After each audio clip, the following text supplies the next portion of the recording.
Manajemen Sriwijaya FC resmi memperkenalkan pelatih barunya guna menghadapi kompetisi Liga 2 musim 2021. Neil Maizar, yang merupakan mantan pelatih Persela Lamongan, akan diikat Sriwijaya FC hingga musim berakhir.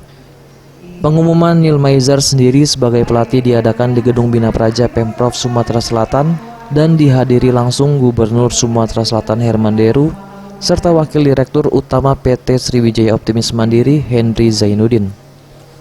Dalam wawancara bersama insan pers seusai acara, Neil Maizar mengaku akan langsung segera menggelar latihan perdana tim yang rencananya akan digelar di tanggal 1 April 2021 mendatang. Mengenai pemain, dirinya mengatakan akan segera melakukan inventarisasi pemain termasuk dari 11 pemain yang dikabarkan masih menjalin hubungan dengan Sriwijaya FC untuk nantinya masuk dalam komposisi 25 pemain yang akan dimiliki Sriwijaya FC. Langkah awal yang pertama tentu saya akan menginventaris pemain yang ada. Yang kedua, dengan inventaris pemain itu saya akan mencari pemain-pemain yang layak untuk masuk ke tim ini sesuai dengan kompetensi mereka dan sesuai dengan pasti itu.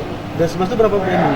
Nah, itu yang harus kita bicarakan. Saya kan belum diskusi sama dengan pelatih yang tinggal dengan manajemen siapa-siapa yang nanti kita ambil mungkin setelah ini karena kita harus meeting habis. April kita cek. Insya Allah kita mulai dan 1 April. Kita akan mulai 1 April dan semua pemain yang ada apakah itu nanti 11, 12, 20, 30 kan.